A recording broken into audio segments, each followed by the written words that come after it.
everybody. Mark Moan here with the Reading-Berks Association of Realtors, the Government Affairs Director. Joined today with David Barr, the Director of Community Development for the City of Reading, as well as Heather Scheuring, who is the Blight and Transfer Officer for the City of Reading. And we're here to talk about the recent change for the property transfer inspection going from a post-settlement inspection to a pre-settlement inspection.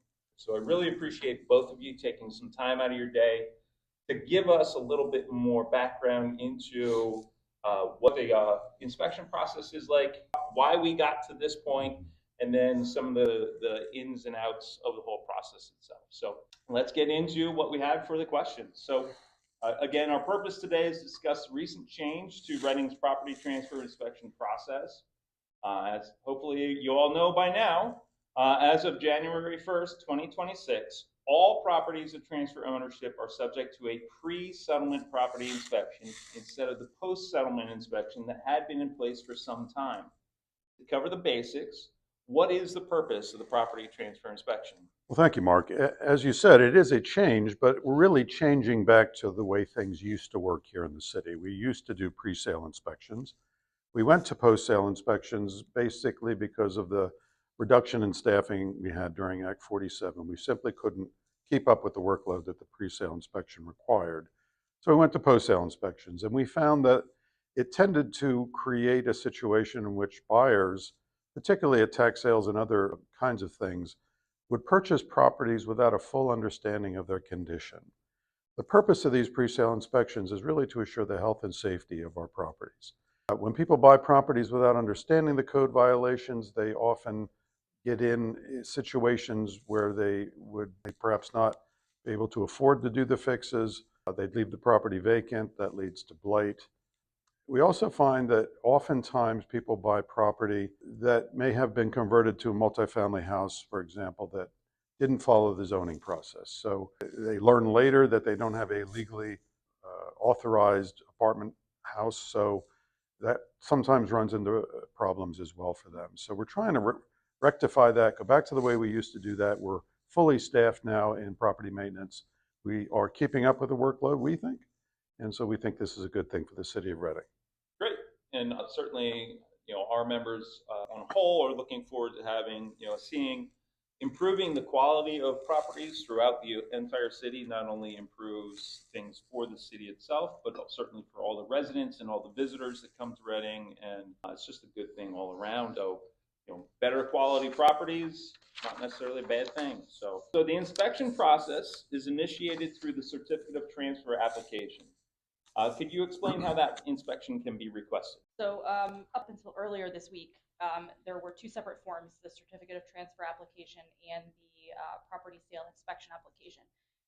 We did take some constructive criticism and some feedback from your members and title agents alike. And we have now combined those two forms. It is now one form that can be filled out to request both of those things. And that form can be filled out by the seller or the seller's agent or representative. There's a paper form available, which I have sent out to numerous people, and there is also still a link, as it has always been, there's a link on the city website to fill that out online. Okay, great. And certainly for our members, we will have some resources available, whether through our own website or through some channels. They've certainly been emailed out to membership already relative to that new form and everything. And I will say it's been a really great relationship so far as we're navigating through these changes. The response time from you guys has been excellent. If I may, Mark, I want to thank the members for their feedback. We expected there to be some learning curve here, some growing pains, and we appreciate it very much, the feedback we've gotten. Okay. So, all right. So during the property inspections, what is looked for during those property transfer inspections? Well, it's a basic list of code compliance issues, including operational smoke detectors in all common spaces, including bedrooms and basements. Each dwelling unit must have fire standards and have sufficient fire egress. Each dwelling unit must have, at a minimum, 60 amp electrical service. All kitchen, countertop, laundry, and bathroom receptacles must be GFCI, ground fault current interrupter capability. No basement or attic space may be used as a bedroom unless approved by the City of Reading Zoning Department. All properties must have a clearly identifiable street number listed for the address on the outside of the property, at least 3 inches tall, in clear view from the street, sufficient number of storage containers for solid waste. Exterior must be in compliance with the property maintenance code, including but not limited to abutting sidewalks and alleyways. It must be free from infestation of insects and vermin. Must have proper permits, licenses, and zoning approval if being used for anything other than a single-family owner-occupied residence.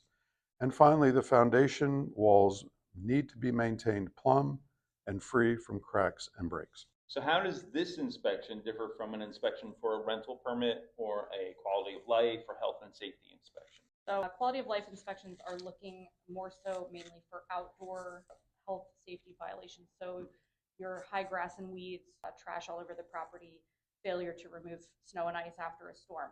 Those are all quality of life violations. The health and safety inspection is essentially what is being conducted when we're doing this pre-sale inspection. And we simply have kind of changed the name of it to avoid any sort of confusion, because we will still be doing that health and safety inspection on any property that does not have to do a pre-sale, which we'll get into later. And then a routine rental inspection, those are conducted on single family rentals, multi-units properties. Those, they're looking for a little bit more than what the pre-sale inspection is looking for. Okay, great. So what are the costs associated with the property transfer inspection? The initial cost is $200 for the inspection.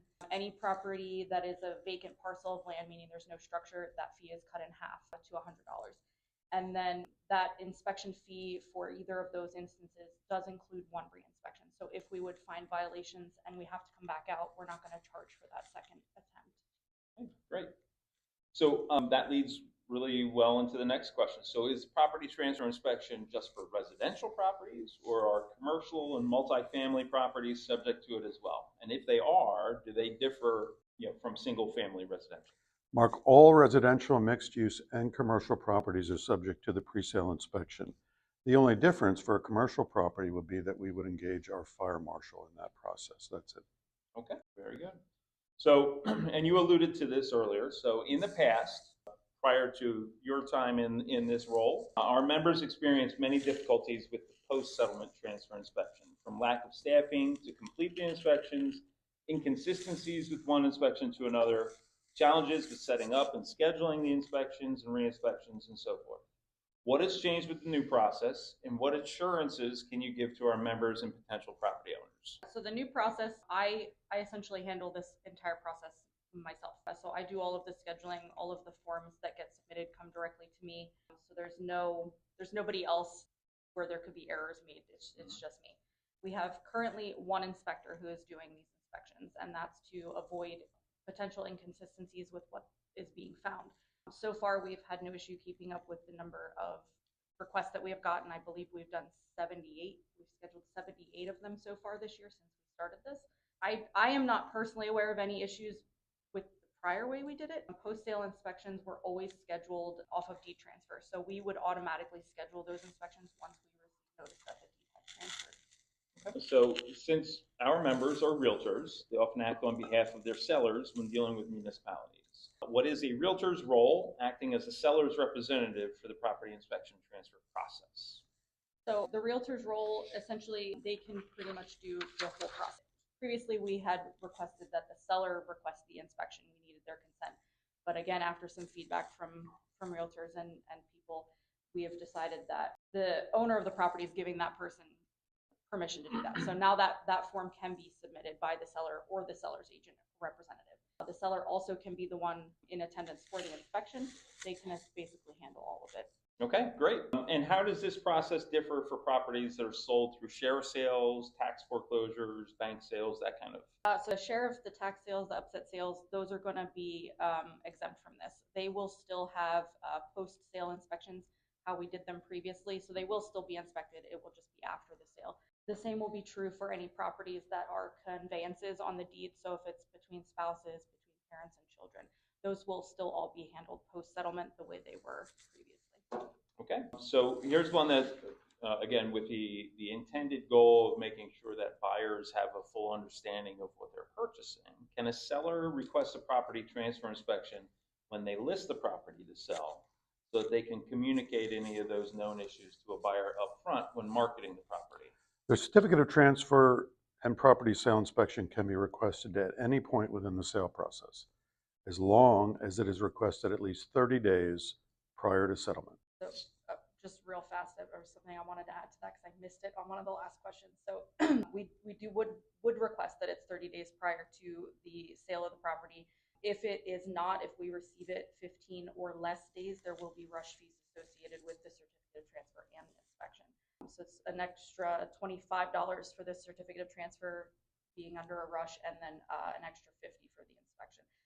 Those fees will not take effect until March 1st of this year because we're allowing for some time to get used to this holding process. Okay. And I apologize, this wasn't one of the questions ahead of time, but can you talk about how long a property transfer inspection would be good for on a property if a deal would fall through? Because that is something we had communicated. Yep, before. sure. So from the date of compliance, so if once the property actually passes that pre-sale inspection, it's good for up to 12 months under the same seller. So as long as the same seller is continuing to try to sell the property, they would not have to do another inspection. If it goes outside of that 12-month frame, they would be required to do another inspection, but the fee for it would be half, so it would only be $100. Okay, great. So, and the last question we have here, just trying to keep this concise as much as we can. If there are any questions or issues that come up in the inspection process, who should a realtor reach out to? They can send an email to propertysales@readingpa.gov. Again, sales@readingpa.gov. This email will go to several different people, but primarily Heather will primarily respond to that. In the event that she's not in, she has backup.